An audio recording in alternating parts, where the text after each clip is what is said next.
Welcome back, everybody. Derrick Sue, your East Oakland advocate. Well, after 21 years, a Bay Area terrorist has been apprehended in the UK. In fact, in the countryside of Wales. And I bring this up because this is a case that involved my wife uh, back in 2003. And so I was a part of this actual terrorist attack. And this happened back in August 28th of 2003. And we were in the transitioning from the Essex, where we were living while I was rebuilding our Grand Lake home, and so um, we had moved a lot of our belongings to the house. Uh, like I said, we are transitioning. We didn't have the kitchen finished yet, but we were living there on the weekends and working there on the weekends. But anyway, my wife received a call early in the morning by Chiron's security department saying that there was an explosion that occurred at the animal testing lab. And she was the person who oversaw that particular laboratory for Chiron Life Sciences at the time. She was the uh, intellectual properties attorney. And why she was invested in that particular building at that time was because the special patented uh, mice that Chiron had developed for cancer research. And that was one of the animals that lived at that particular animal research facility. And also, there were beagles, dogs, that were used for testing for dosage on vaccines. And at the time, Chiron was one of the leading flu vaccine manufacturers in the world. And they were only one of only a handful that supplied the entire world. And the following year, in 2004, there was a contamination issue in their manufacturing factory in the UK. And my wife had to go over there and investigate, research, and rectify the situation. So she was very busy with a lot of things.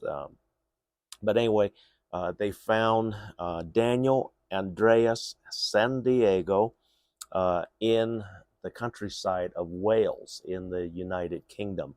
And so he's going to be extradited back here to the United States. He's been missing for 21 years.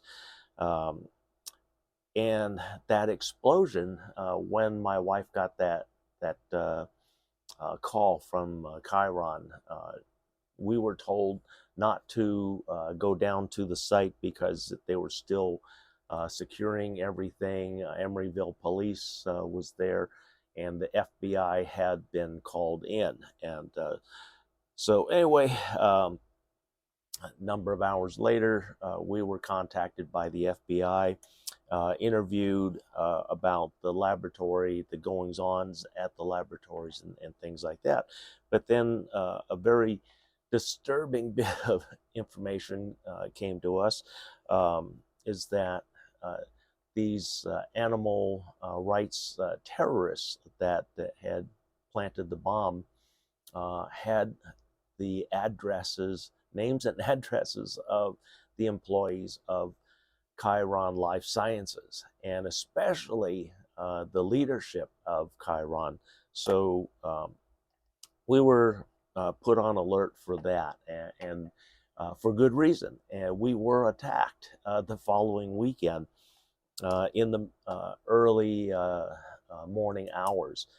There were 6 people. All of this was caught on my surveillance camera at my at our Grand Lake home, and 6 people, 2 cars, and they came in with bats and spray paint, graffitied our home, our cars, plus broke the windows and dented the vehicles themselves.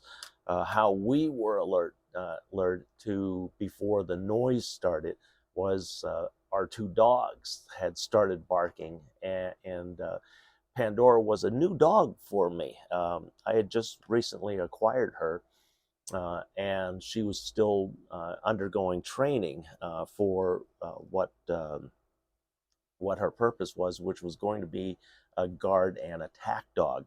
And so when I heard all of that, I looked out the window, saw what was going on, grabbed went to my safe, my gun safe in my office, grabbed my Benelli semi-automatic shotgun.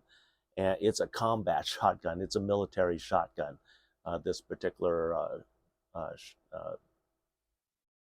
weapon, and it's loaded with a special load that if it hits somebody, they're not ever going to get back up.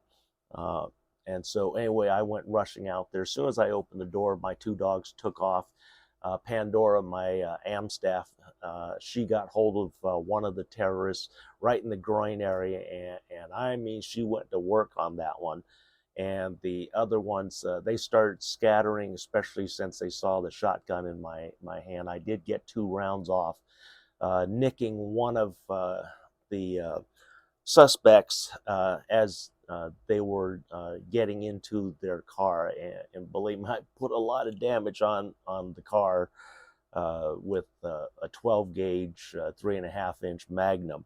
So they did, two of them were those terrorists were apprehended over the next couple of days because of the injuries that were inflicted on them. Number one, my dog Pandora, that one was real easy to spot because that person needed a whole lot of work to fix them up. And then mine, that was a gunshot wound, so that was easy to find when they were looking for anybody to come in with a gunshot wound. So that's how they apprehended a couple of them, and then that's how, through those 2 that were apprehended and prosecuted, that's how they came up with the names, the entire list of names of all the terrorists. And that's how we found out that this person who was the leader, Daniel Andreas San Diego, his history is he's an animal activist, animal rights activist. I can't remember if he was associated with PETA or not, with PETA being People for Ethical Treatment of Animals. I believe he was. It's been so long, I don't remember. But he was born in Berkeley, raised up in Marin in money. And so he was one of those rich kids that thought he could get away with whatever he wants, and he did. And he had the support of his family in Marin because they did not cooperate in the investigation. And in fact, they hampered the investigation, and they were more than likely the ones that got him out of the country to begin with. And so there's always been a warrant out for this particular person. And so now that they got him, he will be extradited back here to the United States. And he will be prosecuted as a terrorist and for bombing, setting off bombs at Chiron and the nutritional company Shackley in Pleasanton, because that happened shortly after the Chiron. But the mice, this mice in that laboratory were special patented mice. They were created only for cancer research, and that's their only use. And my wife at the time, she was able to rehome 1 million special research mice Um, and I can't say where they went to, but they went to a very well-funded um, cancer research um, institute back then. And then the dogs, the beagles that were in the laboratory, they were all extremely well cared for. And in fact, my wife had just earlier in that year asked if we could adopt a couple of those beagles. And I have uh, experience with beagles, and I said, absolutely not. Uh,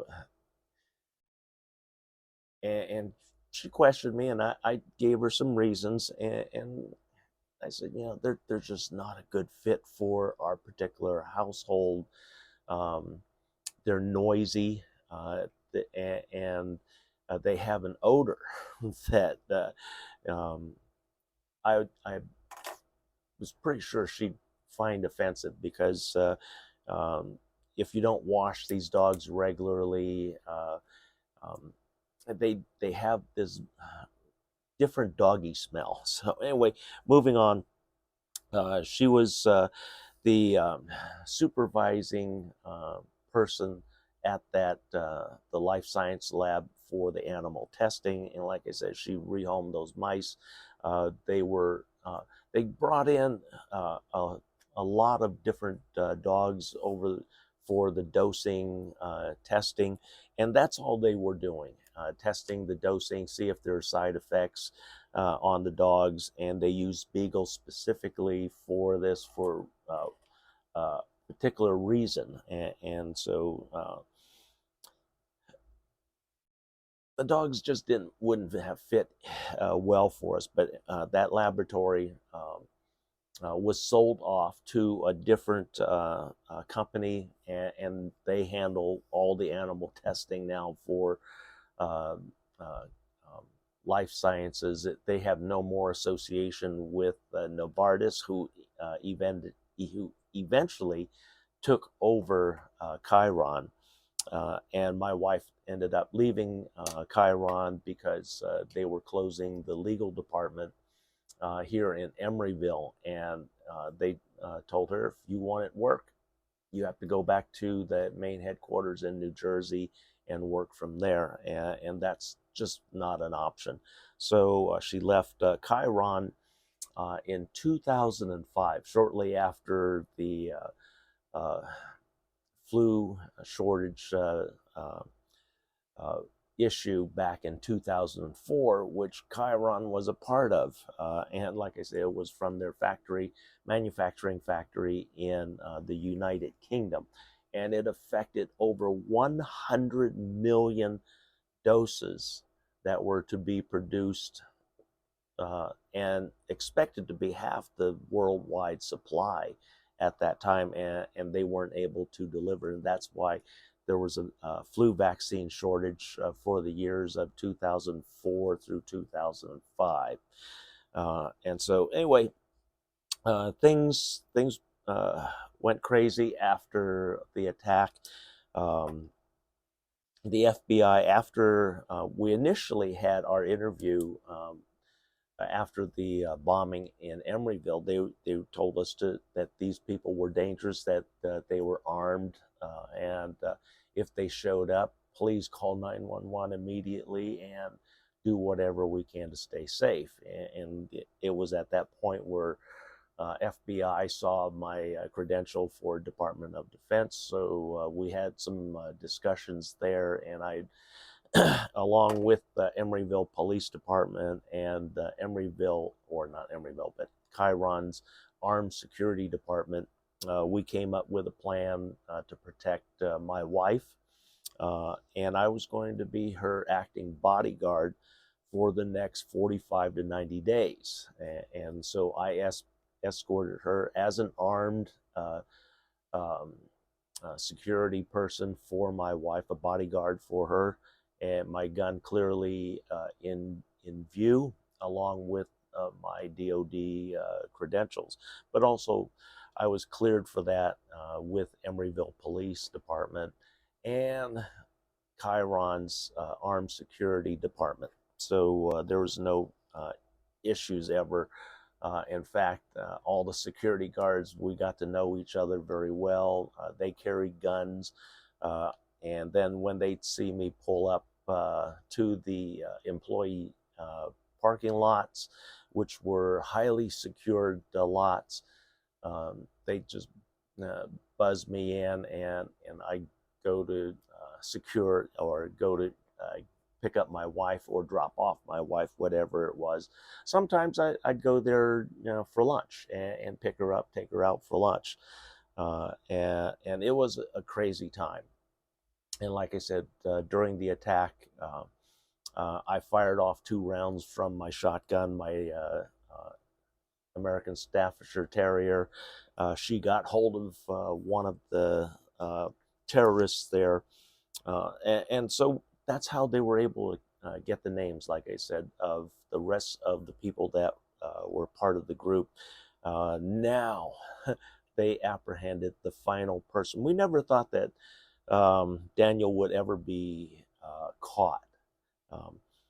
We most likely won't have to do anything because when we were attacked, everything was on surveillance cameras. I had 6 cameras around the home, all the highest quality lenses and cameras at the time, which was 2003.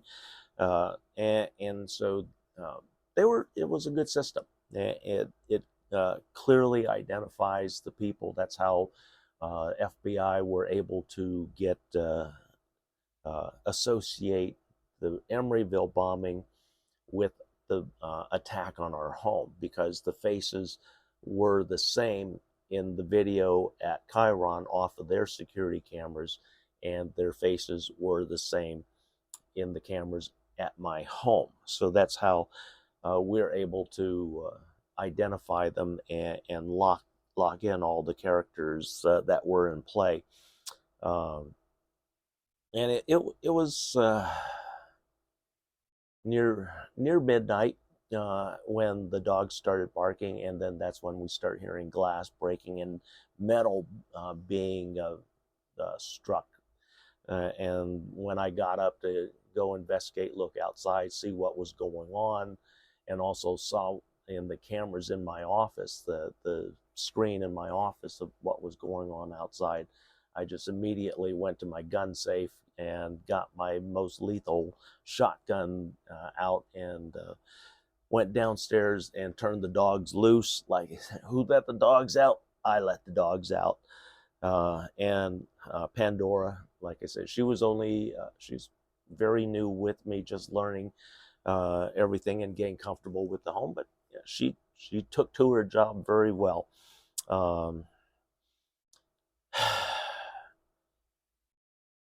During that time, I always had 2 weapons on me, 2 guns on me, but it was also a time when I trained my wife on a revolver. She didn't like it, and she liked the pistols even less, so that's why she ended up for a short while with a small J-frame Lady Smith 38 special, and she carried that for about 45 days, I think, is how long she lasted. And then she said she didn't want to carry it anymore. Number one, she didn't like the extra weight in her purse, which I didn't like her carrying in a purse to begin with, because a purse could be snatched. And there were a lot of other different things, but we got through the period, and it's extremely satisfying for me knowing that there is a criminal terrorist off the streets for my Thanksgiving. Thanks for joining me. We'll be right back.